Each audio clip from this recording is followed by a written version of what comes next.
सबों को जय यीशु। हम पढ़ेंगे स्तोत्र ग्रंथ अध्याय 1। स्तोत्र ग्रंथ अध्याय 1।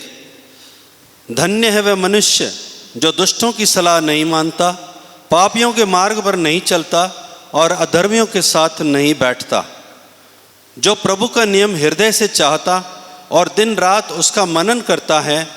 वह उस वृक्ष के सदृश है जो जल स्रोत के पास लगाया गया, जो समय पर फल देता और जिसके पत्ते कभी मुरझाते नहीं। वह मनुष्य जो भी करता है सफल होता है। दुष्ट जन ऐसे नहीं होते। वे पवन द्वारा छितराई हुई भूसी के सदृश हैं। न्याय के दिन दुष्ट नहीं टिकेंगे। पापियों को धर्मियों की सभा में स्थान नहीं मिलेगा, क्योंकि प्रभु धर्मियों के मार्ग की रक्षा करता है, किंतु दुष्टों का मार्ग विनाश की ओर ले जाता है। Hallelujah, hallelujah. प्यारे भाई और बहनों, यहाँ पर हम दो तरह के रास्ते बताए गए हैं, दो मार्ग हैं, दो तरह के व्यक्ति हैं। एक व्यक्ति है जो दुष्टों की बातों को मानता है और एक वो है जो प्रभु की बात को मानता है। Hallelujah, hallelujah. व्याख्याकार बताते हैं कि ये दो मनुष्य कौन है। पहला मनुष्य है आदम और दूसरा मनुष्य है यीशु। पहला मनुष्य जो आदम है, उसने दुष्ट की सलाह मानी। दुष्ट मतलब शैतान का कहना माना और वो पाप के रास्ते पर चला गया। और आप जानते हैं किस प्रकार एक व्यक्ति के द्वारा दुनिया में पाप आया। दुनिया भर के दुख, तकलीफें, मुसीबतें, बीमारियां सब उस व्यक्ति के द्वारा आया। हर तरह का श्राप जो आप उस दुनिया में देख रहे हैं सब उस व्यक्ति के द्वारा आया, क्योंकि उसने उस दुष्ट का कहना माना। Hallelujah, hallelujah. और दूसरा व्यक्ति है यीशु, जो उसके विपरीत ईश्वर की मर्जी पूरी करने के लिए उतरा। स्वर्ग से उसने बोला मैं इसलिए स्वर्ग से उतरा हूं कि पिता की मर्जी पर चलूं। Hallelujah, hallelujah. उन्होंने बोला मेरा भोजन ही यही है कि मैं प्रभु की मर्जी पर चलूं, मैं पिता की मर्जी पर चलूं। और वचन कहता है कि फिलिपियन 2 में लिखा है, वो मनुष्य बनकर ईश्वर का आज्ञाकारी बना। इतना आज्ञाकारी बना कि उसने मृत्यु तक स्वीकार कर ली। ईश्वर की ओर से मृत्यु भी आई हुई, क्रूस की भयानक मृत्यु भी उसने स्वीकार कर ली, क्योंकि ईश्वर की मर्जी थी, उसके पिता की मर्जी थी। तो पिता की वाणी को सुनना उसने महत्वपूर्ण समझा। प्यारे भाई और बहनों, आज हमारे पास भी ये दो तरह के रास्ते हैं।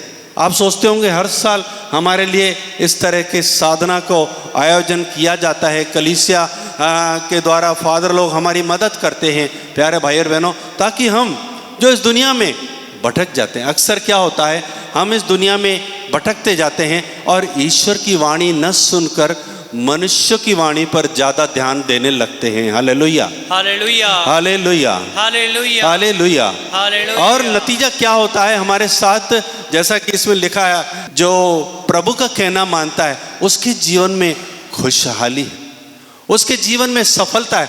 जो भी वो काम करता है वो सफल होता है। हमारे जीवन में आपने देखा होगा कई बार हम कोई भी काम करते हैं असफलता मिलती है। यहाँ खेती करते हैं अनाज पूरा नहीं मिलता, मेहनत करते हैं कमाई पूरी नहीं मिलती, कमाते हैं तो भी उस पर बरकत नहीं है, खर्चे ज़्यादा हैं, बीमारियों में और इधर उधर कई जगह चले जाते। ये सब चीज़ें क्या दिखाती हैं? कहीं ना कहीं हम लोग ईश्वर की मर्जी से हट चुके हैं। Hallelujah, hallelujah, hallelujah, hallelujah. आप जानते हैं पटरियां देखी ना अपने गाड़ियों की पटरियां, सिर्फ 1-1.5 इंच खसकती है पटरी और इधर की जगह उधर चली जाती है। देखा आपने कभी खसकते हुए? जो सिग्नल लगता है पटरी खसकती है और दिशा बदल जाती है। हमारे जीवन में छोटी छोटी सी ऐसे दिशा परिवर्तक बहुत सारी चीज़ें लगी हुई हैं, तो हमारे जीवन को पथ भ्रष्ट कर देती हैं, पथ से हटा देती हैं।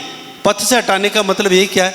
हम ईश्वर को हटा करके हम शैतान की वाणी को सुनते रहते हैं। इसमें क्या लिखा है? दुष्ट जन के साथ नहीं बैठता, अधर्मियों के साथ नहीं बैठता। ये अधर्मी, ये दुष्ट जन, ये इंसान के रूप में इसमें लिखा है, लेकिन उन सब इंसानों में काम कौन कर रहा है? वो है शैतान, जो हमें ईश्वर के रास्ते से हटाना चाहता है, ईश्वर की वाणी से हटाना चाहता है। जैसे उसने आदम को हटाया, हेवा को हटाया, किस तरह से उसने फुसलाकर उनसे पाप करवाया, और इसी तरह प्यारे भाई बहन हमारे जीवन में भी इस दुनिया में रहते रहते शैतान और हमारा शरीर, हमारी इच्छाएं, हमारे जो भी हमारे डिज़ायर से सब हमें ईश्वर के वचन से विचलित कर देती हैं। और धीरे धीरे पता चलता है हमारे रेडियो पर सिलोन में जो गाने चल रहे थे उसको हटाते रहते कुछ और चलने लग गया। पुराने समय में हम लोग रेडियो सुनते थे, आजकल तो मोबाइल का और इसका ज़माना है, जो भी फ्रीक्वेंसी लगाओ फट से लग जाती है।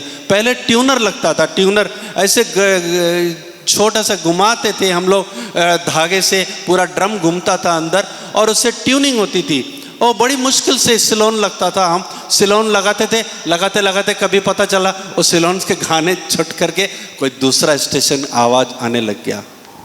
हमारे जीवन में भी क्या रे भैया बहन ऐसा होता है। हमारी जो ट्यूनिंग है बाय बर्थ, बाय डिफॉल्ट ईश्वर ने हमको इस तरह से बनाया है, अपने स्वरूप में, अपनी समानता में सृजा है, ताकि जो आत्मा हमारे अंदर प्रभु ने दिया है वो ईश्वर के वाणी को सुनने के लिए वो ट्यून्ड है। लेकिन अक्सर क्या होता है, हमारी आत्मा उस ट्यूनिंग से हट करके धीरे धीरे शरीर की बातों पर मन लगाने लगती है, इस संसार की बातों पर मन लगाने लगती है और हमारा ध्यान उस ट्यूनिंग से हट जाता है। हमारी आत्मा ईश्वर के आत्मा को वाणी न सुन करके दुनिया की बातों पर मनन चिंतन करने लगती है, शरीर की बातों पर मनन चिंतन करने लगती है और इस तरह से हम धीरे से ईश्वर के मार्ग से हट जाते हैं। Hallelujah, hallelujah, hallelujah. अरे भाई बहनों, ये समय प्रभु ने हमको जो दिया है 3 दिन का, मैं कहता हूँ ये आपके लिए, मेरे लिए एक गोल्डन अपॉर्चुनिटी है, एक स्वर्णिम समय है, ताकि हम अपने अपने स्टेशंस को ट्यून करें मतलब अपनी अपनी फ्रीक्वेंसी है, अपनी अपनी जो भी हमारे फ्रीक्वेंसी है उसको ट्यून करके ईश्वर की ओर लगाएं, ताकि उसकी वाणी को हम सुन सकें। Hallelujah, hallelujah.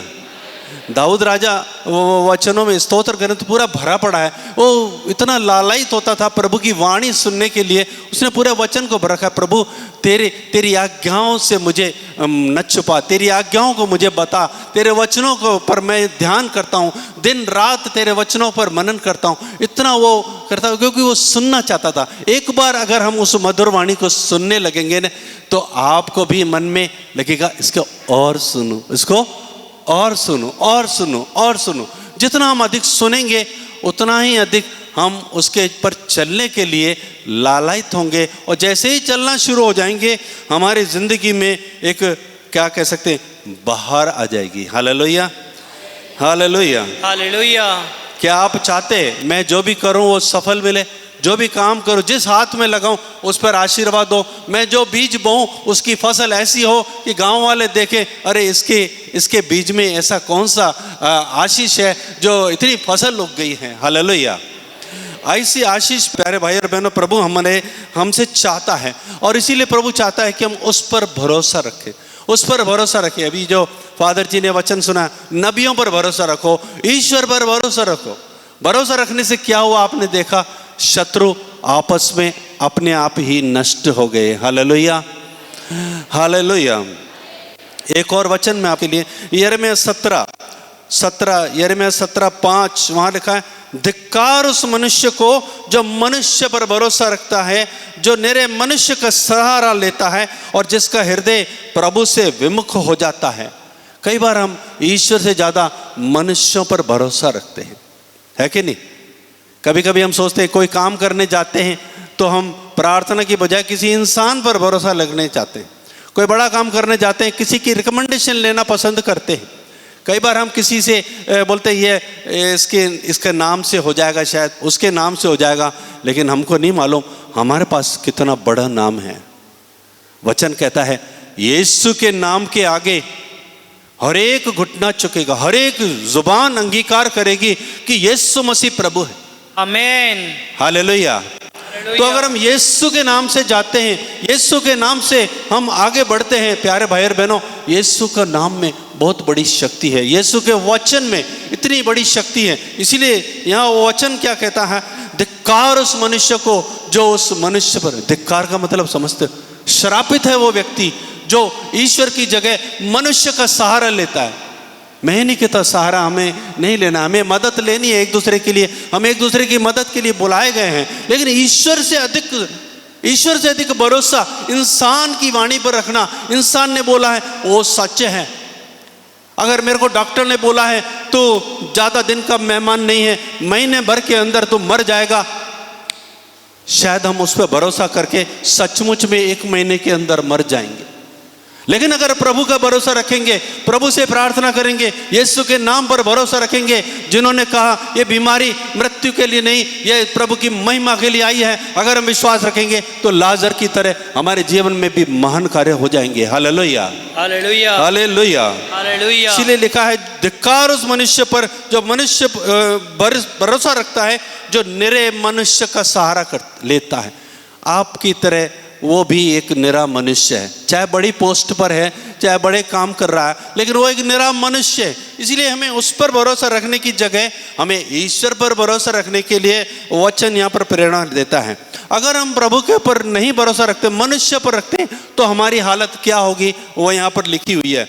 वह मरुभूमि के पौधे के सदृश है जो कभी अच्छे दिन नहीं देखता। मरुभूमि का पौधा देखा होगा आपने, रेगिस्तान में जो पौधा होता है वो सूखे रहते हैं, वो उनमें कोई फल नहीं लगते हैं और उनके कोई पानी देने वाला भी नहीं है, वो फलवंत नहीं होता है। इसीलिए देखा मरुभूमि के पौधे के सदृश जो कभी अच्छे नहीं देखता, वह मरुभूमि के उत्तप्त स्थानों में नुनखुरी और निर्जन धरती पर रहता है।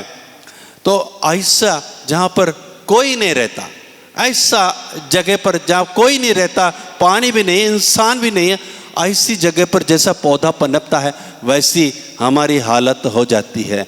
लेकिन जो धन्य है वह मनुष्य जो प्रभु पर भरोसा रखता है और जो प्रभु का सहारा लेता है, वो धन्य है। वो धन्य है जो प्रभु पर भरोसा रहता है और प्रभु का सहारा लेता है। और आगे लिखा है वही साम 1 में जो प्रतिज्ञा की गई वो इसमें भी दोहराई गई है। वह जल स्रोत के किनारे लगाए हुए वृक्ष के सदृश है, जिसकी जड़ें पानी के पास फैली हुई हैं। वह कड़ी धूप से नहीं डरता, उसके पत्ते हरे भरे बने रहते हैं, सूखे के समय उसे कोई चिंता नहीं होती, क्योंकि उस समय भी वह फलता है। Hallelujah, hallelujah, hallelujah. प्यारे भाई और बहनों, यदि हम प्रभु के ऊपर भरोसा रखते हैं, प्रभु के वचन के द्वारा हमें जीवन मिलता रहता है, प्रभु के साथ हम जुड़े रहते हैं, हमेशा जुड़े रहेंगे, तो लिखा हुआ है वो कड़ी धूप में भी नहीं डरता। यानी कभी बरसात का सीजन नहीं है तब भी हमें जो है आशीष मिलता रहेगा। Hallelujah, hallelujah, hallelujah, hallelujah. कभी आपको लगेगा मेरे खेतों में अनाज नहीं है, अभी सीजन नहीं है, तब भी आपके घर के भंडार भरे रहेंगे। Hallelujah, hallelujah. ये है फर्क इंसान पर भरोसा रखने और मनुष्य पर भरोसा रखने। सिर्फ यही 2 रास्ते प्यारे भाई और बहनों बाइबल में लिखाए गए हैं। और एक रास्ता जो है इंसान का जो रास्ता है वो हमें इंसान के पीछे चलना सिखाता है, और वो जैसा वो इंसान है वैसा हम भी बन जाता है। लेकिन अगर हम प्रभु के पीछे चलते हैं तो जैसा प्रभु है वैसा हम बन जाते हैं। Hallelujah, hallelujah, hallelujah, hallelujah, hallelujah, hallelujah. पौलुस, संत पौलुस वो कहता है follow me as I follow Christ. जैसे मैं यीशु के पीछे चलता हूँ वैसे तुम भी मेरे पीछे चलो। आगे यीशु जा रहा है, पीछे पौलुस जा रहा है और पीछे हम लोग सब लोग जा रहे हैं। संतों का अनुकरण करना हमें बाइबल सिखाती है प्यारे भाई और बहनों। इसलिए हमें ईश्वर के मार्ग पर चलना है और ईश्वर के बनाए हुए जितने भी जो विश्वास करने वाले जो जीव हैं, संत लोग हैं, उनका भी हमें अनुसरण करना है। लेकिन इंसान को जो है इतना तवज्जो नहीं देना है जितना हम ईश्वर को देना है। Hallelujah, hallelujah, hallelujah, hallelujah, hallelujah, hallelujah. प्यारे भाई और बहनों, आज हम लोग प्रभु से ये प्रार्थना करें इन 3 दिनों में, प्रभु ये इस स्वर्णिम समय में प्रभु हमें कृपा से भर दे। हमें ऐसी कृपा दे प्रभु कि हम तेरी वाणी को सुन सके, तेरी मधुर वाणी को सुन सके और उसके पीछे चलने वाले बन सके। प्रभु तूने कहा है कि मेरी भेड़ें मेरा शब्द सुनती हैं और वो मेरे पीछे पीछे चलेंगी। प्रभु आज ये प्रतिज्ञा तुम मेरे जीवन में पूरी हो। प्रभु आज इन सभी भाई बहनों के जीवन में वो प्रतिज्ञा को पूरा कर, जब तूने वचन में कहा है मेरी भेड़ें मेरी आवाज़ को सुनती हैं और वो किसी भी दूसरे के पीछे नहीं जाएंगी। प्रभु आज ये वचन इस पैरिश में, पैरिश के सभी पैरिशनर्स के जीवन में पूरा हो जाए। आमीन। शांति का राजा चैनल द्वारा प्रकाशित ईश्वरीय करुणा का जीवन फल प्रार्थना पुस्तक का द्वितीय संस्करण आ चुका है। ये एक मध्यस्थ प्रार्थना एवं करिश्माई प्रार्थना पुस्तक है। इसमें विभिन्न विषयों पर वचन एवं विभिन्न परिस्थिति के लिए प्रार्थनाएं हैं। आप इस प्रार्थना पुस्तक को लेने के लिए दिए गए नंबर पर आप हमें व्हाट्सएप मैसेज के द्वारा या कॉल के द्वारा संपर्क कर सकते हैं। आप अपना नाम, पता, एड्रेस हमें दिए गए नंबर पर भेजिए। इस प्रार्थना पुस्तक का मूल्य मात्र 50 रुपए है। धन्यवाद।